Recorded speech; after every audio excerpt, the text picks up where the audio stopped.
యేసు ప్రభు దగ్గరికి రమ్మని లోకములో ఉన్న సర్వ మానవాళికి పిలుపుంది. లోకంలో ఉన్న సర్వ మానవాళికి పిలుపు ఏమిటంటే, ప్రయాసపడి భారము మోయుచున్న సమస్త జనులారా.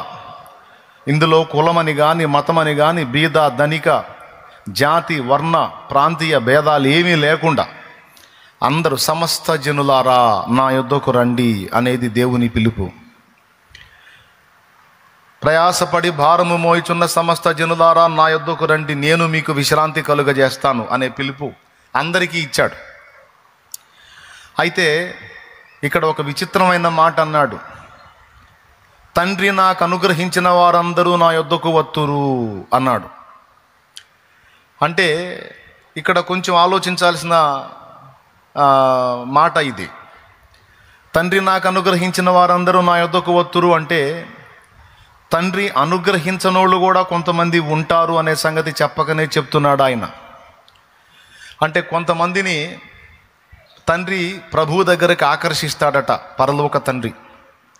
ఆ మాట కింద కూడా మీరు 44లో చదవచ్చు. 6:44, నన్ను పంపిన తండ్రి వానిని ఆకర్షించితేనే గాని ఎవడును నా యొద్దకు రాలేడు, అంత్యదినమున నేను వాని లేపుదును అంటాడు. అంత్యదినమున నేను వాని లేపుదును, అంత్యదినమున నేను వాని లేపుదును, చివరి దినమున నేను వాని లేపుదును అని ఈ మాట ఈ అధ్యాయంలో చాలాసార్లు అన్నాడు యేసయ్య. బాగా వినండి. ఒక కాలఘట్టాన్ని గురించి మాట్లాడుతున్నాడు.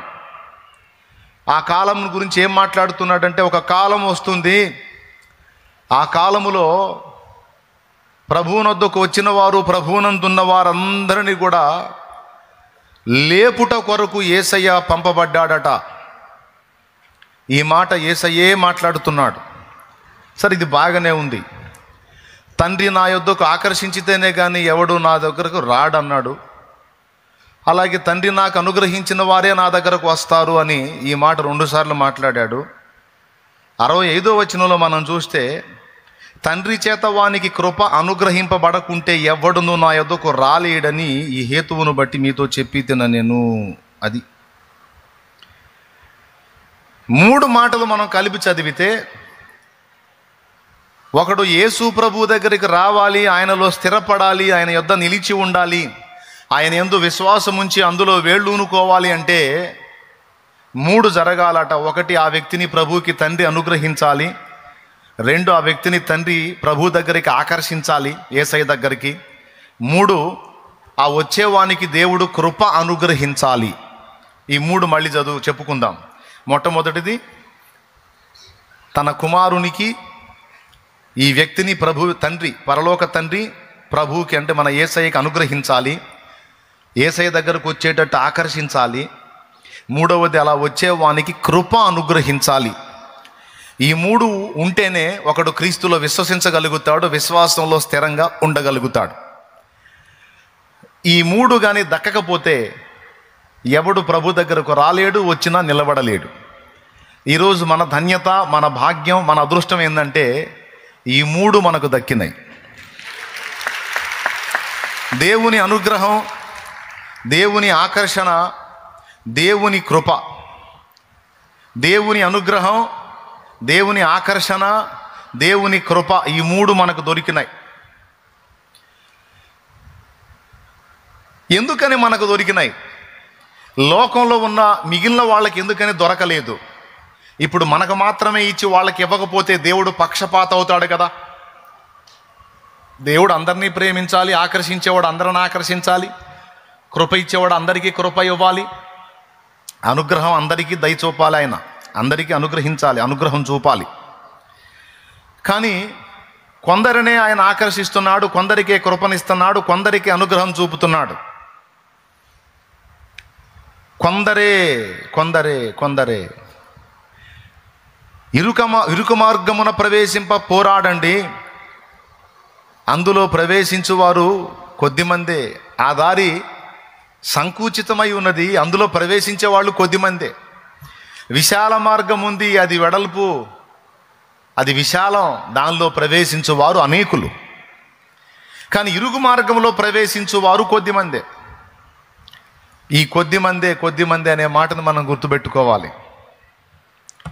అందరికీ పిలుపునిచ్చాడు. మరి అందరూ ఆయన దగ్గరకు రాలేకపోతున్నారు. అందరికీ కృపనివ్వచ్చు కదా తండ్రి, అందరినీ ఆకర్షించవచ్చు కదా, ఇనుప మొక్కను అయస్కాంతం ఆకర్షించినట్టు. స్తోత్రం. ఇప్పుడు మనందరిని లాగేశాడుగా ఆయన దగ్గరికి, లాగేశాడా? అందరినీ లాగొచ్చుగా అంటే అట్లా కుదరదు అని చెప్తుంది దేవుని వాక్యం. దేవుడే మాట్లాడుతున్నాడు. ఎవడికైనా తండ్రి యొద్ద నుండి కృప అనుగ్రహింపబడకపోతే ఎవ్వడు నా దగ్గరకు రాడు, వచ్చి నా నిలవడు, నా యందు విశ్వాసం ఉంచలేడు. నా యందు విశ్వాసం ఉంచాలంటే వానికి తండ్రి దగ్గర నుండి కృప దొరకాలి అన్నాడు.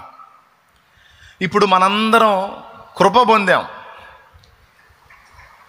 లోకంలో ఐశ్వర్యవంతులు ఉన్నారు, అధికారాలు కలిగిన వాళ్ళు ఉన్నారు, పేరు ప్రఖ్యాతులు గలవారు ఉన్నారు, అన్నీ కలిగి ఉన్నోళ్ళు బోళ్ళంతమంది ఉన్నారు. పేరు ప్రఖ్యాతులు ఉన్నాయి, ధన కనక వస్తువాహనాలు ఉన్నాయి, మంచి మంచి హోదాలు ఉన్నాయి, రంగురంగుల బిల్డింగులు ఉన్నాయి, అన్నీ ఉన్నాయి. కానీ వాళ్ళకి కృప అనుగ్రహించబడలా. మనకి కొంతమందికి ఉన్నాయి, కొంతమందికి లేవు. ఎక్కువ శాతం మందికి తట్టడ అప్పులు ఉన్నాయి. అందరూ బాధలు, సమస్యలు, ఇరుకులు, ఇబ్బందులు, కష్టాలు, వ్యాధులు, శోధనలు, కన్నీళ్లతో ఉన్నోళ్ళు పెక్కుమంది ఉన్నారు. అంటే ఎక్కువ సంఖ్యలో ఉన్నారు. అన్ని పరిస్థితులు బాగున్నోళ్ళు కొద్దిమంది ఉండొచ్చు. ఎక్కువ శాతం శ్రమానుభవంలో ఉన్నవాళ్లే ఉన్నారు మనలో. ఇది మనం ఒప్పుకొని తీరాల్సినటువంటి విషయం. మనకి లోకస్తులకు ఉన్నట్టు హోదాలు, అధికారాలు, పేరు ప్రఖ్యాతులు ఏమీ లేవు. కానీ అవేవి లేకపోయినా పరలోక తండ్రి దగ్గర నుండి మనకు కృప దొరికింది. కృప కృప కృప దొరికింది. ఈ కృప గురించి ఈ మధ్యకాలంలో పాట పాడుకున్నాం మనం. ఐశ్వర్యము కంటే కృప ఉత్తమం, జీవము కంటే నీ కృప ఉత్తమం. కృపయే లేకుంటే మనుగడ లేదు, కృపను మించిన పెన్నిది లేదు. కృపయే లేకుంటే మనుగడ లేదు, కృపను మించిన పెన్నిది లేదు. కృప చాలును, నీ కృప చాలును, కృప చాలును, నీ కృప చాలును. ఎన్నటెన్నటికి నీ కృప చాలును, తరతరములకు నీ కృప చాలును. కృప చాలును, నీ కృప చాలును, కృప చాలును, నీ కృప చాలును. Praise the Lord, praise the Lord, hallelujah. బాగా వినండి. మనకేం దొరికింది, వాళ్ళకేం దొరకలా. అది వాళ్ళకి ఇవ్వకపోవటం ఏంటి, మనకి ఇవ్వటం ఏంటి? అలా కొంతమందికి ఇచ్చి కొంతమందికి ఇవ్వకపోతే దేవుడు పక్షపాత అవుతాడు కదా అంటే కాదు కాదు, ఎంత మాత్రము కాదు. దేవుడు పక్షపాతి కాడు. అపోస్తలుల కార్యములు 10వ అధ్యాయము 34వ వచనం. దేవుడు పక్షపాతి కాడని నిజముగా గ్రహించి ఉన్నాను. ప్రతి జనములోను ఆయనకు భయపడి నీతిగా నడుచుకొను వానిని ఆయన అంగీకరించును. సో ఇక్కడ చెప్పేశాడు దేవుడు పక్షపాతం లేనోడు. మరి అట్లయితే మరి కొంతమందికే ఆకర్షణ ఏమిటి, కొంతమందికి అనుగ్రహం ఏమిటి, కొంతమందికే కృప దొరకటం ఏమిటి, కొంతమందికి దొరక్కపోవటం ఏమిటి? ఇది ఒక విషయం తెలుసుకోవాలి. మనకు దొరికిన కృప ఇతరులకు ఎందుకు దొరకలా? మనకు దక్కిన ఈ భాగ్యము ఇతరులకు అనేకులకు ఎందుకు దక్కలా? ఇందాక నేను పాడాను, ఐశ్వర్యము కంటే కృప ఉత్తమం, జీవము కంటే కృప ఉత్తమం అన్నాను. ఈ రెండు బలమైన మాటలు. ఐశ్వర్యం కంటే కృప ఎందుకు ఉత్తమమైందంటే, ఒకడు సర్వలోకమును సంపాదించుకొని తన ప్రాణమును పోగొట్టుకుని వానికి ఏం ప్రయోజనం అన్నాడు యేసయ్య. లోకమంతా సంపాదించి కుప్పేసుకున్నాడు, కానీ సడన్గా చచ్చిపోయాడు. సంపాదించిన దానివల్ల వానికి ఏమన్నా ప్రయోజనం ఉందా? ప్రపంచ ప్రఖ్యాతిగాంచిన గ్రీకు వీరుడు అలెగ్జాండర్ ది గ్రేట్ 33 సంవత్సరాల లోపే కన్ను మూశాడు. చాలా భూభాగాన్ని ఆక్రమించాడు, చాలా ప్రాంతాల్లో యుద్ధాలు చేశాడు, జయించి తిరుగు ప్రయాణం అయినప్పుడు విషజ్వరం సోకింది. వెండి బంగారులు ఉన్నాయి, వజ్ర వైడూర్యాలు ఉన్నాయి, అన్నీ ఆయన సంపాదించినటువంటి విస్తారమైన ధనం ఉంది, భూభాగం ఉంది, అంతా ఉంది. కానీ వైద్యుల్ని అడిగాడు, రే బాబు నన్ను బ్రతికించండి రా ఎట్లనన్నా కానీ అని మొత్తుకున్నాడు. వైద్యుల వల్ల కాలేదు. ఆ విషజ్వరాన్ని వెనక్కి తిప్పటం, చనిపోయే పరిస్థితికి వచ్చాడు. చనిపోయే పరిస్థితికి వచ్చినప్పుడు 3 మాటలు తన దగ్గర ఉన్న వాళ్ళకి చెప్పాడు ఆయన. ఏమిటంటే, నేను చచ్చిపోతున్నానన్న సంగతి నాకు అర్థమవుతుంది, నేను ఇక బ్రతకను. అయితే నేను చనిపోయిన తర్వాత 3 చేయండి, మీరు చేస్తానని మాట ఇవ్వండి అన్నాడు. చెప్పండి సార్ చేస్తామన్నారు. అందులో మొట్టమొదటిది, నేను చనిపోయినప్పుడు నా శవపేటికను నాకు వైద్యం చేసిన వైద్యులే మోయాలన్నాడు. రెండవది, నేను సంపాదించినటువంటి ఈ ధనం, ఈ వజ్ర వైడూర్యాలు ఏవైతే ఉన్నాయో నేను సంపాదించింది నా శవయాత్రలో వీటిని చల్లాలన్నాడు. మూడవది, శవపేటిక చేసేటప్పుడు అందులో 2 రంధ్రాలు పెట్టండి, ఈ పక్క ఒకటి ఆ పక్క ఒకటి. ఎందుకు అంటే అందులో నుంచి నా చేతులు బయటికి లాగండి. పెట్టె ప్యాక్ చేసినా నా ఖాళీ చేతులు ప్రజలకు కనబడాలి. ఎందుకంటే ప్రజలకు నా మరణము ద్వారా 3 సూచనలు ఇవ్వాలని నేను అనుకుంటున్నాను. వాటిల్లో మొట్టమొదటిది, దేవుడు మన సమయం ముగించినప్పుడు ఏ వైద్యములు మనల్ని కాపాడలేవు, ఏ వైద్యులు మనల్ని కాపాడలేరు అనేది ఒకటి. మొదటిది, మన ఆయువు, మన ఊపిరి వైద్యుల చేతిలో లేదు, దేవుని చేతిలో ఉంది. దేవుడు టైం ఇచ్చినంత వరకే వైద్యుడు చేసే వైద్యం సఫలమైద్ది. దేవుడు టైం ముగిసిందిరా నీకు అన్నాడంటే ఇక ఎన్ని వైద్యాలు చేసినా, ఎంత సీనియర్ మోస్ట్ డాక్టర్ అయినా సరే నువ్వు ఖతమవుతావు అంతే. ఒకటి. కాబట్టి మన దృష్టి దేవుని మీద మొదట ఉండాలి అనే సంకేతం. రెండవది, సంపాదన కోసం ఉవ్విళ్ళూరి తపనపడి రాత్రింబగళ్ళు అదే ధ్యాసలో బ్రతికేవో మనుష్యుడా, నీవు చచ్చిన నాడు నీవు కుప్ప వేసినది ఏది కూడా నీతో రాదు. ఇదిగో నేను సంపాదించినవన్నీ ఇక్కడే పడేసుకొని పోతున్నా. ఇది రెండవ పాఠం.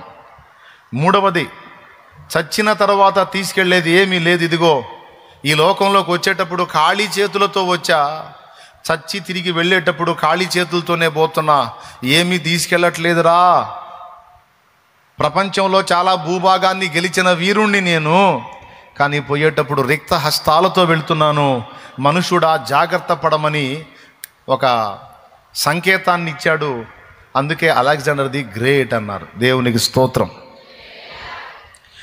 విజయము సాధించినట్టి వీరుడు సికందరు, భుజబలమున గెలచినవని ధీరుడలెగ్జాండరు.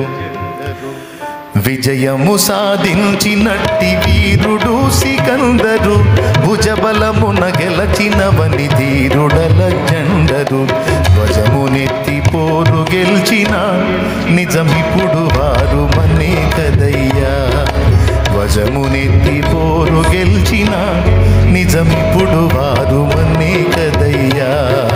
మన్నే కదయ్యా, మన్నే కదయ్యా, మన్నే కదయ్యా, మన్నే కదయ్యా.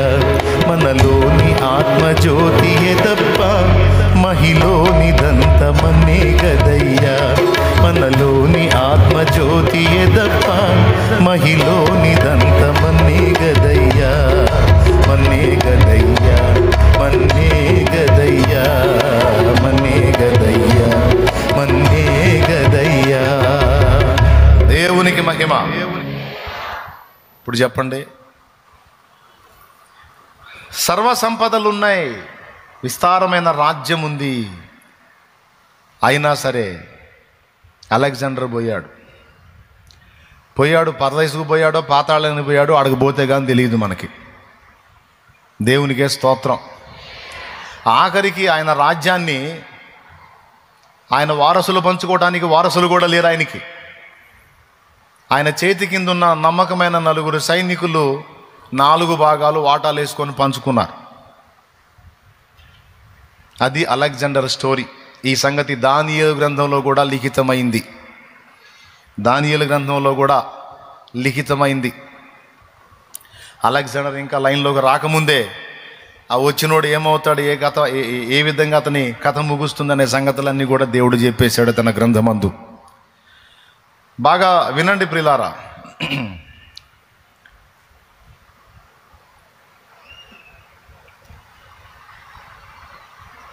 ఐశ్వర్యము కంటే కృప ఉత్తమం అంటే ఐశ్వర్యం ఎంత కుప్పున్నా ఏం ప్రయోజనం? గ్యారెంటీ ఉంది అలెగ్జాండర్ నిత్య జీవానికి చేరతాడని. కానీ కృప దొరికినోడికి గ్యారెంటీ ఉంది నిత్య జీవానికి పోతాడని. అర్థమైందా? దేవుని కృప పొందుకున్నోడికి గ్యారెంటీ ఉంది నిత్య జీవానికి చేరతాడు, పరలోకం చేరతాడని. కృప పొందనోడు ఎంత ఐశ్వర్యవంతుడైనా వాడికి గ్యారెంటీ లేదు నిత్య జీవానికి చేరతాడని. ఇప్పుడు ఐశ్వర్యం గొప్పదా, కృప గొప్పదా? భవిష్యత్తును కూర్చిన భరోసా కృప పొందినోడికి ఉంది. ఏది? ఇక్కడ అక్కడ కూడా. సమృద్ధి ధనం పొందినోడికి ఇక్కడ గ్యారెంటీ లేదు, అక్కడ గ్యారెంటీ లేదు. మరి ఇప్పుడు చెప్పండి, ఐశ్వర్యం గొప్పదా, కృప గొప్పదా? అందుకే పాడాం, ఐశ్వర్యము కంటే. అది దేవునికి స్తోత్రం. ఇక జీవం దగ్గరకు వద్దాం. జీవం గొప్పదా, కృప గొప్పదా? కొంతమంది ప్రాణం కావాలా, ప్రభువు కావాలా అని అడిగితే ప్రభువే కావాలి, ప్రాణం వద్దని హతసాక్షులు అయిపోయారు. బాగా వినాలి. ప్రభువు కావాలా, ప్రాణం కావాలంటే ప్రభువే కావాలని చచ్చిపోయారు. కొంతమంది ప్రాణం కావాలి, ప్రభు వద్దని ప్రభువును వదిలేసి లోకంలో కలిసిపోయారు. ప్రాణము జీవము రెండు ఒకటే. జీవమన్నా ప్రాణమన్నా ఒకటే. జీవి అన్న ప్రాణి అన్న ఒకటే. స్తోత్రం. పెద్దగా చెప్పండి.